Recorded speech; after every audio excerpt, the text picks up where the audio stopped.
Rajesh Dubai से 2 साल बाद काम करके घर लौट रहा था। तभी स्टेशन पर गाड़ी आती है और रुकती है। वह देखता है कि कुछ लोग भीख मांग रहे हैं। तभी उसके माता पिता उसके कंधे पर हाथ रखकर बोलते हैं, बाबूजी हमें कुछ पैसे दे दो, हमारे पास खाने के लिए कुछ नहीं है, हमने 3-4 दिन से कुछ भी नहीं खाया है। राजेश जब पीछे मुंह घुमाकर देखता है तब उसके पैरों तले जमीन खिसक जाती है, क्योंकि वे उसके ही माता पिता और उसकी ही पत्नी थे जो भीख मांग रहे थे। उन्हें देखकर उसकी आंखों में आंसू आ जाते हैं और वह फूट फूट कर रोने लगता है। वह अपने माता पिता को अपने कलेजे से लगाकर बार बार यही पूछता है कि जब मैं दुबई कमाने के लिए गया था तब आपके साथ ऐसा क्या हुआ जो आज आपको भीख मांगनी पड़ रही है। दोस्तों, ये लोग भीख क्यों मांग रहे थे, इसके पीछे की पूरी सच्चाई जानने के लिए आप हमारे साथ वीडियो में एंड तक बने रहिए। नमस्कार, मैं अविका। दोस्तों, यह घटना उत्तर प्रदेश के आगरा की है, जहां पर एक माता पिता रहा करते थे। उनके 2 बेटे थे, बड़ा बेटा राकेश और छोटा बेटा राजेश। बड़े बेटे की शादी हो जाती है, यहीं पर छोटा बेटा भी कुंवारा है। यहाँ पर छोटा बेटा अपनी भाभी के अफेयर में है, भाभी भी किसी मकसद से उसके साथ अफेयर में है। धीरे धीरे समय बीतता है, राजेश भी शादी के लायक हो जाता है, उसकी भी शादी कर दी जाती है।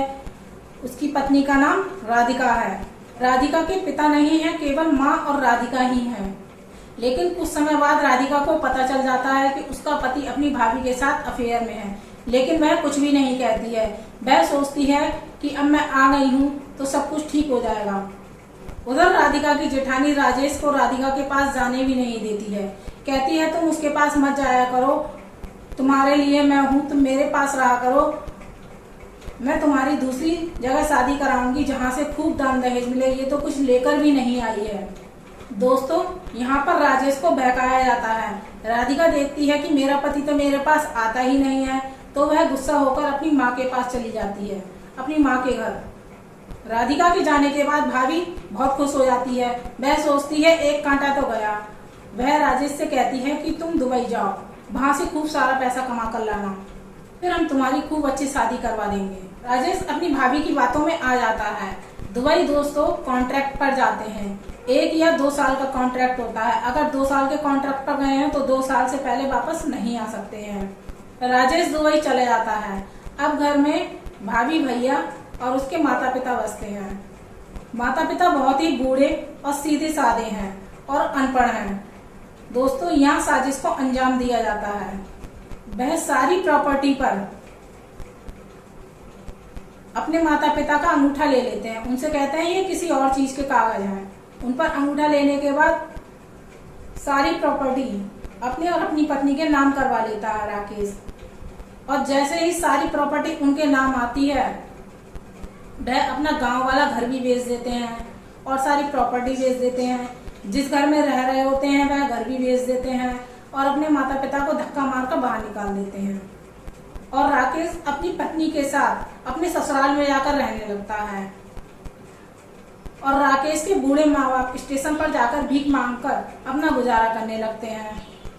उधर राकेश और उसकी पत्नी पैसों से खूब मौज मस्ती कर रहे होते हैं, खूब ऐसो आराम कर रहे होते हैं। उधर राधिका की माँ गुजर जाती है। फिर वह सोचती है कि यहाँ तो गुजारा होने वाला नहीं है, मुझे अपने ससुराल तो जाना ही पड़ेगा। फिर वह अपनी ससुराल की तरफ जाती है। फिर वहां देखती है कि वहां तो ताला पड़ा हुआ है। फिर वह पड़ोसियों से पूछती है तो पड़ोसी उसे बता देते हैं कि राकेश ने सारी प्रॉपर्टी धोखे से अपने नाम करवा ली थी और सारी प्रॉपर्टी बेचकर अपनी ससुराल में जाकर रह रहा है और तुम्हारे सास ससुर को उन्होंने धक्का देकर बाहर निकाल दिया। वो स्टेशन पर भीख मांगकर अपना गुजारा कर रहे हैं। राधिका को यह सब जानकर बहुत बुरा लगता है। वह रेलवे स्टेशन पर जाती है और अपने सास ससुर को ढूंढती है। फिर वह भी उन्हीं के साथ भीख मांगने लगती है। रेवड़ी, गजक, मूंगफलियां बेचती है और अपने सास ससुर का गुजारा ये तीनों करने लगते हैं एक दूसरे के साथ मिलकर। राजेश 2 साल बाद घर लौट रहा था। वह सीधे अपने घर पहुंचता है। जैसे ही घर पर पहुंचता है, घर पर ताला लगा देखता है। वह पड़ोसियों से पूछता है तो पड़ोसी उसे सब बता देते हैं कि कैसे धोखेबाजी से तुम्हारे भाई ने सारी प्रॉपर्टी अपने नाम करके सारी प्रॉपर्टी बेच दी और अपनी ससुराल में जाकर रह रहा है, और तुम्हारे माता पिता को उसने धक्का मारकर बाहर निकाल दिया। वह स्टेशन पर भीख मांगकर अपना गुजारा करते हैं और तुम्हारी पत्नी भी उन्हीं के साथ है। तभी राजेश को सारी बातें समझ में आ जाती हैं। वह जल्दी से भागकर स्टेशन की तरफ जाता है और अपने माता पिता को खोजता है। उसके माता पिता उसे कहीं भी दिखाई नहीं दे रहे थे। एक हाथ उसके कंधे पर आता है। वह बूढ़ी औरत कहती है, बाबूजी हमें कुछ खाने को दे दो, हमने 3-4 दिन से कुछ नहीं खाया है, हमारे पास पैसे नहीं है।